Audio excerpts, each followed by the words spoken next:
각 분야 전문의와 함께하는 시간 닥터플러스입니다. 오늘은 한의사 황만기 원장 스튜디오에 모셨습니다. 안녕하세요. 안녕하세요.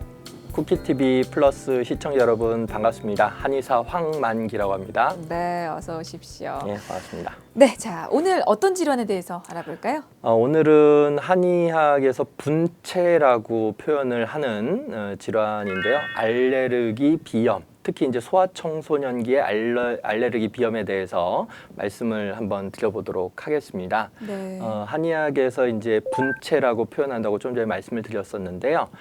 사람의 몸에서 이제 오장육부 중에서 폐기능계가 있고 비기능계가 있고 신기능계라고 하는 게 있는데요. 이 폐비신의 기운이 좀 허약해지거나 불안정해져서 질병에 좀 저항하는 능력이 좀 떨어진 상태에서 발생하는 코점막에 발생하는 특이적인 현상이라고 알레르기 비염을 보통 해석을 하고 있습니다. 이게 근데 사실 이렇게 설명을 들어서는 잘 모르겠는데요. 구체적으로 어떤 연관성이 있다는 말씀이신가요? 예, 그 하나하나씩 한번 짚어서 설명을 네. 드려보자면 우선 이제 폐의 기운이 부족해지면 외부의 기온 변화에 적응하는 능력이 떨어지게 됩니다. 그리고 호흡기 계통 질환이 쉽게 잘 유발이 되고 또 이제 합병증으로도 많이 유발이 되는 상황에 이르게 되는데요. 이런 상황들이 결합이 된 상태에서 재채기, 콧물, 코막힘 같은 아주 특유한 증상이 상시적으로 반복되는 양상이 만들어집니다. 이런 이제 알레르기 비염의 3대 증상이라고 표현을 하는데 이런 상황들이 폐의 기운이 부족해서 많이 나타나는 경우가 있기 때문에 좀 전에 이제 폐 기능계의 문제를 말씀을 드렸고요. 두 번째는 비의 기운도 좀 부족해지는, 특히 이제 이거는 소아청소년기의 알레르기 비염 환자들한테 조금 더 유의 깊게 나타나고 있는 상황들인데, 인체의 원기가 떨어지고 인체의 안면부에 족양명위경이라고 하는 양명경이라고 하는 곳에 기능이 떨어진다, 이렇게 이제 한의학에서는 해석을 하고 있습니다. 그래서 소화장애라든지 식욕분이라든지 뭐 식은땀 같은 게 흘리는 이런 이제 장기의 기능 저하를 동반해서 초래를 하는 경우가 이제 알레르기 비염의 두 번째 이유가 될 수가 있겠고요. 세 번째 신기능계, 심장이 아니고 이제 신장입니다. 네. 신기능계 같은 경우에는 음과 양의 기운이 모두 이렇게 부족하기가 쉽게 되는 장기라고 할 수가 있겠는데요. 이때는 인체에서 생명력을 생성시키는 기운이 떨어지게 돼서 질병을 이겨내지 못하고 쉽게 피로해지고, 그다음에 간혹 얼굴도 붉어지고 열이 나고 입이 마르는 것과 같은 증상을 동반을 하게 됩니다. 어쨌든 이런 폐, 비, 신의 3장의 기운이 약해지는 상황들이 근본적인 배경이 되어서 알러지 비염을 허용을 한다, 이렇게 이해하시면 좋으실 것 같습니다. 폐, 비, 신. 그러면 이 세 가지 기운이 약해졌을 때 나타나는 증상이 어떻게 보면 알레르기성, 소아 알레르기성 비염의 증상으로 좀 종합을 해볼 수도 있을 것 같은데, 구체적으로 그러면 증상은 어떻게 나타나게 됩니까? 예, 좀 전에 말씀드렸던 그 알레르기 비염의 3대 증상, 네. 그 콧물, 맑은 콧물이죠. 특히 네네. 맑은 콧물, 코막힘, 재채기, 이 세 개의 주요 증상을 이제 특징으로 해서 나타나게 되는데요. 세 가지 다 나타나는 경우도 있지만 보통 두 가지 이상의 증상을 가지고 있을 때 알레르기 비염이라고 일단 의심을 해볼 수가 있습니다. 그리고 특징적인 이런 세 가지 증상 이외에도 코 주위의 가려움 같은 거 많이 나타나죠. 그래서 아기들이 막 이렇게 비비는 경우도 많이 있어요. 그래서 네. 이런 비비는 현상을 또 알러직 설루트 현상이라고 표현을 하는데, 그 상황 속에서 또 코피도 잘 날 수가 있겠죠. 어쨌든 코 주위에 가려움이 있을 수가 있고, 맨날 머리 아프다고 하는 애기들 혹시 비염이 아닌가 또 생각을 해봐야 됩니다. 그리고 특히 이제 후두통보다는 전두통의 양상으로 많이 드러나죠. 그다음에 후각감퇴, 그러니까 코 냄새를 좀 잘 못 맡는 그런 것 때문에 결과적으로 또 입맛도 이뤄지는 식욕부진의 양상도 나타날 수가 있어요. 어쨌든 이런 증상 등이 동반이 될 수가 있고요. 그다음에 합병증으로는 중이염, 굉장히 많이 비염하고 연관이 돼 있고, 또 이제 비염이 잘 관리가 안 되면은 그 상악동이라고 하는 부비동이 있는데 그 부비동 쪽으로 염증 반응이 일어나는, 즉 축농증이 일어날 수가 있고요. 또 인후두염 같은 것도 같이 동반돼서 합병증화가 될 수가 있습니다. 그렇군요. 이게 코 자주 만지면 그러면 좀 의심을 해봐야겠네요. 맞습니다. 근데 알레르기성 비염이 사실 종류가 여러 가지가 있지가 않나요? 아주 다양한 분류가 있습니다. 네네. 그 이제 뭐 다 모든 분류법을 다 말씀드리기는 어렵고 그냥 일반적인 몇 가지 분류법을 한번 개략적으로 말씀을 한번 드려보겠는데요. 알러지 비염은 증상의 기간에 따라서 연중 아주 짧은 기간에만 발생하는 간헐적인 알레르기 비염이 있고 한 달 이상 그러니까 굉장히 좀 오랫동안 증상이 좀 지속적으로 나타나는 지속성 알레르기 비염으로 이렇게 구분을 일단은 할 수가 있습니다. 그리고 또 증상이 심한 정도에 따라서도 이제 심각도에 따라서도 구분을 할 수가 있는데요. 경도의 알러지 비염, 그다음에 중등도의 알러지 비염, 그다음에 중증의 알러지 비염 이렇게 구분할 수도 있습니다. 또 어떤 특별한 계절에만 나타나는 계절성 알러지 비염이 있을 수가 있고요. 네. 1년 내내 그러니까 뭐 여름이건 겨울이건 할 거 환절기건 할 거 없이 1년 내내 그냥 킁킁거리고 콧물 나오고 재채기 하시는 통년성 그러니까 늘 그렇다라고 해서 통년성이라고 표현을 하는데 통년성 알러지로도 이렇게 나눌 수도 있는데요. 계절성 알러지 비염은 식물에 이제 꽃가루가 많이 날아다니는 그런 계절과 관련이 되어 있는 경우가 굉장히 많고 좀 만성이고 연중 계속되고 계절과 관련 없이 통년성으로 이렇게 나타나는 경우도 이렇게 있다. 이렇게 좀 구분을 해서 이해하시면 더 좋으실 것 같습니다. 이게 그러니까 어떤 증상 기간이라든지 증상에 따라서 이게 또 나뉠 수가 있는 맞습니다. 거네요. 증상의 지속 기간이라든지 그러네요. 뭐 심각도에 따라서도 그렇죠. 예. 근데 사실 알레르기성 비염 중에서 이렇게 나뉠 수가 있는 거지만 비염만 놓고 보면 알레르기성 비염이 다는 아니잖아요. 다른 비염들도 있을 거잖아요. 맞습니다. 이게 어떤 차이점이 있습니까? 맞습니다. 그 말씀하신 것처럼 증상적으로는 다른 비염, 예를 들어서 뭐 혈관성 비염이라든지 비후성 비염이라든지 여러 비염도 굉장히 종류가 여러 가지가 있는데 네네. 그런 비알레르기성 비염들하고 알러지 비염들이 거의 증상적으로는 엇비슷하게 나타나기 때문에 증상만으로는 확진을 할 수가 없습니다. 그러니까 꼭 전문가들의 세심한 진찰 과정에 따라서 결국은 이제 진단이 이루어지게 되는데요. 네. 일반적으로 구분을 해보자면 일반적으로 만성적인 맑은 콧물이 나오고 그다음에 코를 늘 막혀하고 킁킁거리고 그다음에 발작적인 재채기 증상 계속 말씀드리면 이게 알러지 3대 병증인데 이런 것들을 나타내면서 그 혈액학적으로 이뮤노글로불린 E라고 하는 IgE라고 하는 매개염증 반응이 확인이 되면 일단은 알러지 비염으로 어느 정도 진단을 할 수가 있다. 이렇게 말씀을 드릴 수가 있습니다. 그래서 알러지 비염의 진단을 하기 위해서는 이런 특징적인 어떤 증상만이 아니고 가족력이 있는지 그리고 주거 환경하고의 어떤 연관성이 있는지 과거의 어떤 치료에 대해서 어떤 반응을 보였는지 이런 치료력 같은 거 히스토리 테이킹 같은 걸 통해 가지고 조금 더 자세하게 확인을 한 다음에 결국은 이제 진단을 내릴 수 있는 그런 상황이다. 이렇게 이해하시면 좋을 것 같습니다.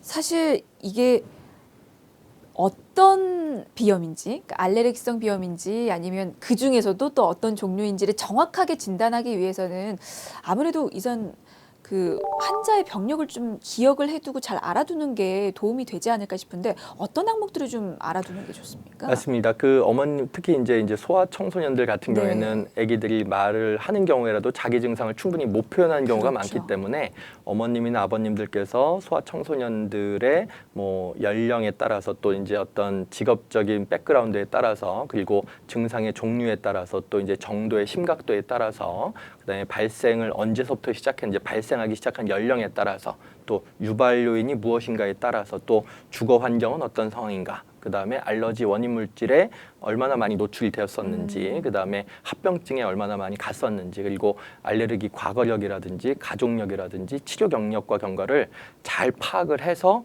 전문가 선생님한테 전달해 드리는 거 이게 굉장히 치료의 시작이라고 할 수가 있겠습니다. 그러면 진찰받을 때 상담이 굉장히 중요하겠네요. 예, 상담을 꼼꼼하게 아주 해야 되는 대표적인 병증 중에 하나가 알레르기 비염입니다. 근데 사실 어떤 질환이든 가족력은 조금이라도 있잖아요. 예. 근데 알레르기 비염은 어떤가요? 이게 부모가 가지고 있으면 확실히 생길 확률이 높습니까? 확실히 생길 가능성이 높습니다. 그 연구 결과를 한번 말씀을 드려보자면 알레르기 비염 환자의 거의 한 40% 정도 가까이 꽤 높은 비율이죠. 네. 3촌 이내의 가까운 가족분들 중에서 알러지 질환이 있다 이렇게 보고가 되어 있고요.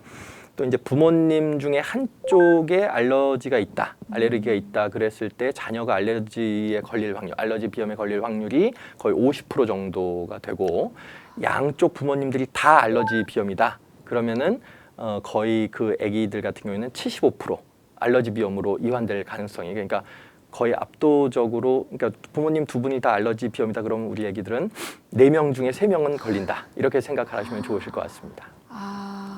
가족력을 정말 무시할 수가 없군요. 예, 비염은. 그 유전적인 백그라운드가 있기 때문에 그렇습니다. 가족력 말고 또 그러면 어떤 원인으로 알레르기성 비염이 걸릴 수 있습니까? 예, 그런 이제 유전적인 백그라운드 이외에도 알러지 비염은 알레르기 천식하고 같이 유전적 요인과 함께 그 환경적 요인이 합쳐져서 생기는 대표적인 병증이다 이렇게 이제 알려져 있는데요. 물려받은 알러지 체질과 주위의 알레르기 유발 요소들이 이렇게 상호작용을 일으킨다고 표현을 하는데 결국은 이제 증상적으로 표현이 되는 것이죠. 첫 번째가 먼저 나이하고 가족력 같은 거를 말씀을 드려볼 수가 있겠는데요. 환자의 75% 정도가 25세 이전에 증상이 시작되는 것으로 보았을 때 항원, 그러니까 알레르겐이죠. 항원에 대한 감작, 센시티제이션이라고 표현합니다. 생체가 좀 민감한 상태를 센시티제이션이라고 표현하는데 그런 항원에 대한 감작이 소화기에 일어났다. 이렇게 이제 추정이 되고 있는 것이죠. 그리고 알러지 환자가 있는 집안에서 태어난 어린아이들 같은 경우에 있어서는 생후 10년 정도 동안은 가장 알러지 비염으로 이완될 위험도가 높은 시기다. 이렇게 이제 알려져 있고요. 두 번째는 항원에 대해서 한번 좀 말씀을 드려보고 싶은데요. 알레르겐이죠. 알러지 비염을 유발하는 원인인 항원을 좀 전에 말씀드린 것처럼 알레르겐이라고 표현을 하는데 진먼지 찐드기 요새 이제 굉장히 어머님들 많이 관심을 가지고 계신데 그래서 이제 청소도 열심히 하시는데 어쨌든 진먼지 찐드기라든지 꽃가루라든지 곰팡이라든지 그리고 요즘 애완동물 많이 키우고 계신데 애완동물의 털이나 비듬 같은 거 그다음에 바퀴벌레 같은 뭐 곤충의 부스러기 같이 호흡기를 통해서 이제 흡입되는 것들이 대표적인데 음식물도 연관이 있을 수 있습니다.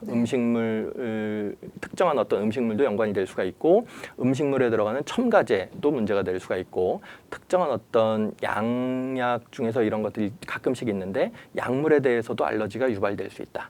이렇게 이제 기억을 하시면 좋으실 것 같습니다. 기억해야 할 위험 인자가 너무 많은데요. 굉장히 많죠. 네. 맞습니다.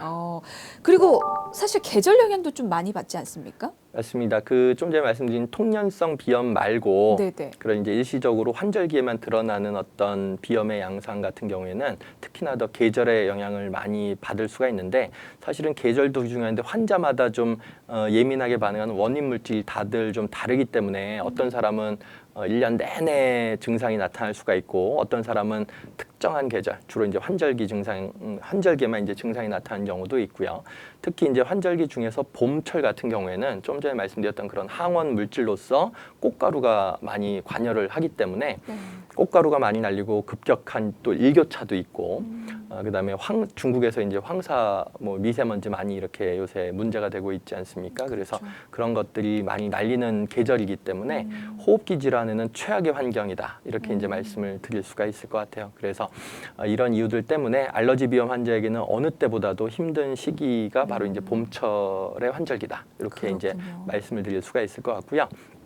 또 환절기 감기가 발생하는 시기하고 알러지 비염이 발생하는 시기가 거의 비슷하고 증상도 아주 유사하게 나타나기 때문에 대부분의 환자는 그냥 감기겠거니 그래서 며칠 좀 이렇게 쉬면 되겠거니 이렇게 이제 생각을 하는데 그런 경우에 그냥 해결되는 정말 감기인 경우도 있지만 알러지 비염의 유병률이 워낙 높기 때문에 2주 이상 계속 간다라고 생각을 하면은 이건 내가 비염 아닌가 이렇게 꼭 한번 의심을 해봐야 된다. 이렇게 말씀을 드릴 수가 있겠습니다. 안 그래도 그 질문 드리려고 그랬거든요. 감기랑 알레르기성 비염이랑 너무 헷갈려 하시는 분들이 많아서 그게 그러면 지속 기간으로 구분을 하는 건가요? 예, 일반적으로 지속 기간으로 먼저 구분할 수 있는 하나의 기준이 된다라고 말씀을 드릴 수가 있을 것 같은데요. 보통 이제 감기 같은 경우에는 보통 14에서 15일, 보통 2주를 기준으로 해서 대부분 바이러스성 병증이기 때문에 자연히 이제 치료되는 경우도 굉장히 많습니다. 그런데 알레르기 비염 같은 경우에는 원인 물질이 사라지지 않으면 그 이상, 그러니까 2주, 뭐 4주, 8주 해가지고 그 이상 계속 증상이 발현이 되는 거죠. 그리고 특정한 환경에서만 증상이 내가 나타난다든가 아니면 2주 이상 이런 증상이 나타나면 한 번쯤 좀 전에 말씀드린 것처럼 내가 알러지 비염이 아닌가 한번 의심을 해보고 전문가의 진단을 받아보는 게 좋을 것 같습니다. 알겠습니다. 자, 지금 소아 알레르기성 비염에 대해서 살펴보고 있는데요.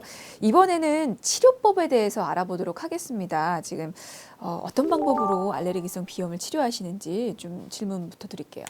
예, 그 알러지 비염의 한의학적인 치료법을 말씀을 드리려고 하는데 가장 대표적인 거는 이제 알레르겐, 항원을 피하는 방법, 즉 환경요법이라고 할 수가 있고 회피요법. 그러니까 그거를 이제 피해 다니는 거죠. 네네네. 그런 이제 회피요법으로서 이제 적응을 해 나가는 방식. 네. 그다음에 두 번째는 한약 복용하고 침 치료를 통해서 면역 안정을 통해서 알러지를 극복해 나가는 방법. 이렇게 크게 두 가지로 대별을 할 수가 있을 것 같습니다. 사실 알레르겐을 피하는 게 가장 효과적이고 확실한 치료법이기는 하지만 네. 현실적으로 알레르겐을 다 피해 다니기는 어려워요. 굉장히 어렵죠. 네. 너무나 이게 이상적으로는 가능한데 현실적으로는 거의 불가능에 가깝기 때문에 환경요법도 염두를 해두고 고려를 해서 적용을 해야 되겠지만 그런 단일요법만으로는 충분한 체질 개선 치료 효과가 일어나지는 않기 때문에 적절하게 한약 복용하고 침치료 등을 통해서 면역 안정 요법을 같이 결합을 시켜주는 게 알러지 비염 관리에 굉장히 특히 소아 알러지 비염 관리에 굉장히 도움이 되는 방법이다. 이렇게 말씀을 드릴 수가 있겠습니다. 최고의 치료법은 그러면 환경요법인 건가요? 가장 확실한 것이죠. 어렵지만 그러니까요. 예. 이게 평생 피해 다니기는 정말 힘들잖아요. 피해 다니기가 힘듭니다. 그리고 피해야 할 것도 한두 가지가 아니고. 한두 가지가 아니죠. 그러면 완전히 피하기는 힘들지만 그래도 노력은 해야 된다는 말씀이신가요? 노력은 해야 됩니다. 그러니까 어떤 식으로 노력을 하면 좋은지에 대해서 한번 말씀을 드려보자면 그 계속 나오는 알러젠이라고 할 수가 있는데 진먼지 찐드기, 그다음에 꽃가루, 애완동물 털, 뭐 곤충, 곰팡이 같은 것들이 있고 아쿠아인자로서 담배의 연기 같은 것도 아쿠아인자가 될 수가 있고 또 이제 오염된 어떤 실내 환경 같은 요인들 그리고 기후 변화 요인들 그다음에 약물 중에서도 또 일부 그런 게 있고 스트레스 받으면 또 이제 알러지 반응이 더 격화되는 경우가 있기 때문에 이런 것들을 좀 최대한 그런 상황들에 노출되지 않는다 이렇게 생각하시면 좋으실 것 같은데요. 먼저 진먼지 찐드기에 대해서 한번 말씀을 드려보겠는데 네네. 섭씨 한 25도 그리고 습도는 한 80%, 즉 이제 습하고 좀 더운 그런 이제 상황에서 먼지가 많은 곳에서 가장 잘 이 진먼지 찐드기가 번식을 하게 됩니다. 그리고 사람의 피부에서 떨어진 비듬을 먹고 살고 있는데 침대 매트리스나 카페트, 그다음에 천으로 된 소파나 옷, 그다음에 인형 같은 데 이제 숨어 있는 경우가 많이 있죠. 침구류는 최소한 일주일에 한 번 이상씩 뜨거운 물로 이제 세척을 해주시는 게 좋고 가능한 매트리스나 카페트, 그다음에 천으로 된 소파, 인형 같은 것들은 피해주거나 그러니까 인형 선물하지 말란 얘기죠. 소아 청소년들 알러지가 있는 경우에는 그다음에 또 집안의 습도를 낮춰줘서 상대 습도가 거의 50% 이하로 만들어주는 게 굉장히 필요하고 중요하다. 이렇게 말씀을 드릴 수가 있을 것 같습니다. 그런 거 다 신경 쓰시려면 정말 꼼꼼하셔야겠네요. 맞습니다. 예. 알겠습니다. 그리고 진먼지 진드기 말고 또 필요한 게 피해야 할 게 꽃가루잖아요. 맞습니다. 꽃가루에 의해서 나타나는 알레르기성 비염은 어떤 특징이 있습니까? 예, 그 꽃가루가 날리는 계절에만 주로 이제 봄철이 되겠는데 증상이 나타나거나 악화되는 것이 이제 그 계절성 알러지 비염의 이제 핵심적인 특징이라고 할 수가 있겠는데요. 건조하고 바람이 부는 날이면 공기 중에 꽃가루가 굉장히 많이 증가를 하게 되죠. 그러니까 증상도 거기에 따라서 심하게 변하게 되는 경우가 많기 때문에 꽃가루가 날리는 때에는 외출을 가급적 삼가해 주시거나 꼭 외출을 해야 되면은 이렇게 마스크를 꼭 착용을 하고 외출을 해주시는 게 필요할 것 같습니다. 맞아요. 뭐 도망 다니기는 힘드니까요. 맞습니다. 예. 알겠습니다. 그리고 곰팡이도 피해야 할 요인 중에 하나인데요. 곰팡이는 어디에서 많이 성장을 하죠? 예, 곰팡이 요인들에 대해서는 간과하시는 경우가 굉장히 많으세요. 뭐 진먼지, 찐득이라든지 미세먼지 같은 거는 많이 신경 쓰시는데 곰팡이는 이렇게 좀 쉽게 이렇게 기억하거나 유의하지 못하시는 경우가 많은데 곰팡이는 옥내, 그러니까 건물 안하고 옥외, 건물 밖에 공통적으로 다 분포를 합니다. 그래서 연중 비슷한 정도로 증상을 유발하기 때문에 오히려 이게 더 꼼꼼하게 신경 써야 될 부분일 수도 있겠다 이렇게 말씀을 드릴 수가 있겠는데요. 특히 이제 좀 습한 지하실 공간 이나 아니면 실내 화초 들여놓으신 분들 굉장히 많지 않습니까? 그리고 목욕탕 같은 실내에서 곰팡이가 좀 잘 자랄 수 있는 그런 환경을 가급적 청결하게 청소를 좀 많이 해주셔야 될 것 같고요. 그다음에 가습기를 요새 이제 많이 사용들을 해주시는데 가습기 안에도 곰팡이가 많이 번식을 할 수가 있어요. 그렇기 때문에 가습기 같은 경우는 매일 깨끗하게 세척을 해서 특히 소아청소년 같은 경우는 사용을 해주셔야 되겠다. 이렇게 말씀을 드릴 수가 있겠습니다. 그러니까 곰팡이가 아예 자랄 수 없도록 환경을 좀 최소한 이렇게 자랄 수밖에 아, 없도록. 그러니까 뭐 완전히 없앨 수는 없겠지만. 예, 그렇군요. 알겠습니다. 그리고 애완동물 요즘에 많이 키우시잖아요. 맞습니다. 요 털이 또 문제가 되잖아요. 예, 가장 문제가 그 중에서도 좀 되는 것이 네. 그 개, 그러니까 강아지들 많이 키우시고 고양이들도 요새 굉장히 많이 키우시는데 개하고 고양이 같은 애완동물의 피부에서 떨어지는 비듬이 굉장히 많습니다. 그러니까 눈에는 잘 안 보이지만 그런 비듬하고 털 같은 것도 아주 중요하게 좀 피해야 되는 요인 중에 하나이고요. 그 다음에 그 개나 고양이의 그 소변이나 탈, 침이죠. 이런 것들도 문제가 될 수가 있습니다. 특히 어린아이들한테는 더 문제가 될 수가 있기 때문에 그 어린아이들 이렇게 함부로 개나 고양이 뽀뽀시키시면 안 되는 거죠. 그렇군요. 그다음에 뭐 쥐를 키우시는 분들은 없으시겠지만 쥐하고 토끼 같은 경우도 알레르기 비염을 좀 유발할 수가 있기 때문에 이거는 이제 좀 대학생분들 같은 경우에 실험실에서 실험 열심히 하시는 분들 같은 경우에 네네. 이런 노출이 좀 많이 될 수가 있습니다. 쥐나 토끼 같은 걸로 실험들을 할 수 있는 경우라면 이런 분들은 가능한 최대한 마스크 같은 거 잘 착용하고 실험에 임해 주셔야 된다. 이렇게 말씀을 드릴 수가 있겠습니다.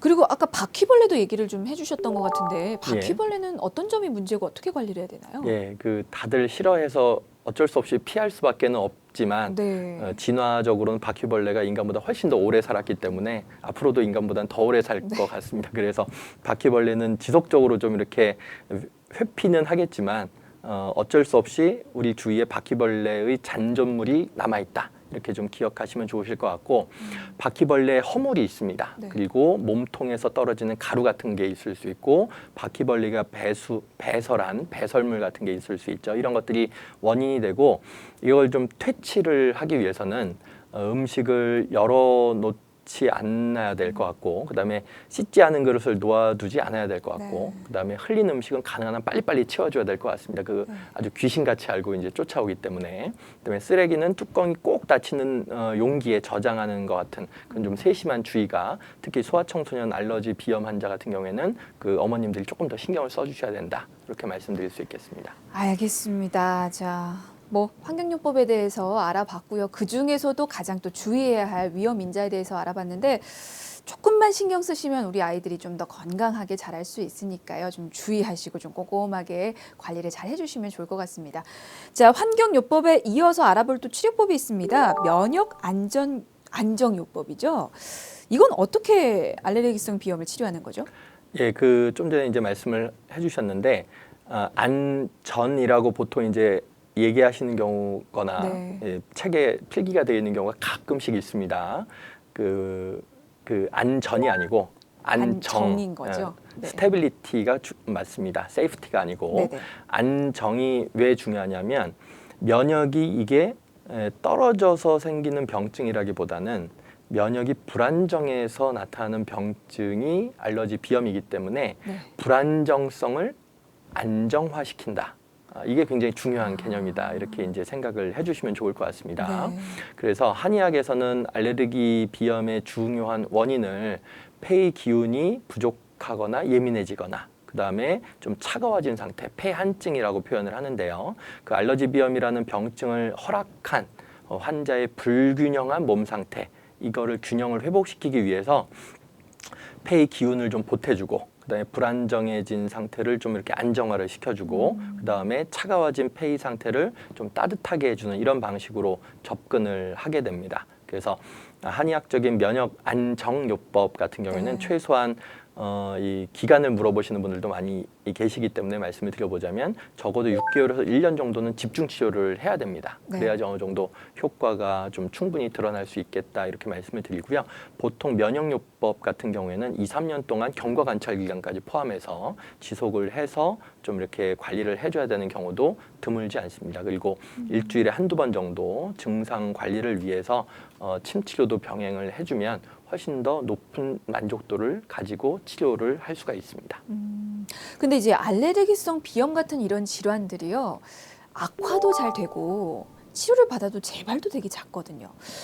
어떻게 하면 이렇게 재발이나 악화를 좀 막을 수가 있을까요? 예, 사실 알레르기 비염을 성공적으로 관리하고 악화 재발을 방지하기 위해서는 우선 알러지 비염이 어떤 질병인지 정확하게 이해를 하고 있어야 되고, 우리 부모님들께서 특히 최대한 환경 관리, 아까 말씀드렸던 그런 회피요법을 시행을 해주기 위해서 환경 관리를 통해서 원인 물질 그리고 악화 요인들을 좀 통제를 해야 된다. 즉 이제 좀 피해 주셔야 되고, 우리 전문가분들로부터 전문적인 처방을 좀 정기적으로 받아서 이렇게 좀 복용을 해줄 필요가 있을 것 같습니다. 또 증상이 어느 정도 조절이 좀 되었다 하더라도 재발과 합병증을 완전히 막을 수는 없어요. 그렇기 때문에 어느 정도는 작게지만 좀 출렁출렁거리고 작게지만 미세하게지만 나타날 수는 있다, 이렇게 이제 생각을 하신 다음에 그 자금 자체가 없어지진 않겠지만 거의 일상생활 수행하는 데 있어서는 불편함이 없을 정도로까지는 가니까 꾸준하게 좀 인내를 가지고 좀 치료를 하면 좋으실 것 같고요.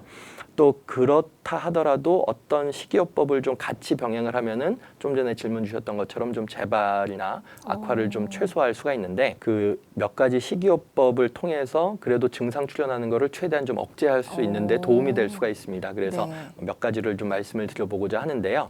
먼저 무 있지 않습니까? 무를 좀 말씀을 좀 드려보고 싶어요. 무는 비타민 C 그리고 수분이 굉장히 풍부하기 때문에 알러지 비염과 관련된 후비루성 기침 증상에 매우 좀 추천을 할 수가 있는 음식이 될 수가 있겠는데요. 가래 제거에도 효능이 있는데 특히 어린아이가 목감기를 좀 심하게 앓을 때 무즙을 내서 꿀을 좀 타서 먹이면 효과가 있습니다. 그리고 두 번째는 오미자를 좀 추천을 해드려보고 싶은데요. 한의학에서 굉장히 좀 많이 쓰이고 있죠. 그 단백질하고 칼슘 그리고 인, 철 그리고 비타민 B1, 그다음에 사과산, 주석산 같은 유기산 같은 것도 굉장히 많이 들어있기 때문에 이런 성분들은 애기들 식욕도 좀 많이 돋게 할 수가 있어요. 그리고 피로감도 많이 풀어주고, 좀 전에 말씀드렸던 알러지 비염에 따른 만성 기침, 그리고 알러지 비염을 그냥 놔두면 천식으로도 갈 수가 있거든요. 그래서 그런 천식 증상이 나타나는 상황에서도 좀 가라앉혀 주는데 효과가 있습니다. 그래서 아이들 같은 경우에는 오미자에다가 꿀을 조금 섞어가지고 따뜻한 차로 해서 마시거나, 아니면 어른들 같은 경우는 술로 조금 담가 두셨다가 술 좋아하시는 분들 같은 경우에는 20에서 30ml씩 좀 따뜻한 물에 타서 잠들기 전에 조금씩 마시는 것도 좋을 것 같습니다. 그리고 만성화된 후비로, 그러니까 코가 뒤로 넘어가는 증상, 그리고 알러지 비염으로 인한 기침에 효과적인 모과, 그리고 독성 물질을 분해하는 피크린산 성분을 함유하고 있는 매실, 그리고 혈액순환을 돕고 혈전을 제거하는 효능을 가지고 있으면서 만성기침을 가라앉히는 효과가 있는 은행이나 호두 같은 거, 이런 것들을 아기에 따라서 조금씩 이렇게 먹이시는 것도 증상 완화 그리고 재발 방지에 조금 도움이 될 것 같다, 이렇게 말씀드릴 수 있을 것 같습니다. 알겠습니다. 이게 치료할 때도 이런 식이요법이 도움이 된다는 치료할 말씀이시잖아요. 때도 도움이 됩니다. 알겠습니다. 이렇게 치료법 그리고 치료관리법까지 살펴봤는데요. 혹시 예방법도 있을까요? 예, 그 우선 먼지나 온도의 변화, 그리고 이제 담배 연기나 매연, 그리고 화장품이나 스트레스 등을 피해주고 주변을 청결하게 하는 것과 함께 꽃가루가 많은 봄 같은 계절에는 창문을 닫고 외출할 때는 마스크를 착용해주고, 애완동물이 원인인 환자 같은 경우에는 애완동물을 기르지 않는다 정도를 좀 말씀을 드릴 수가 있을 것 같습니다. 알겠습니다. 자, 쿠키 건강 플러스의 첫 코너죠. 닥터 플러스에서는 오늘 소아 알레르기성 비염에 대해서 살펴봤는데요. 결코 빠른 시간에 해결될 수 있는 질환이 아닙니다. 좀 인내심을 갖고 꾸준히 치료받으시기 바랍니다. 지금까지 한의사 황만기 원장이었습니다. 말씀 감사합니다. 감사합니다.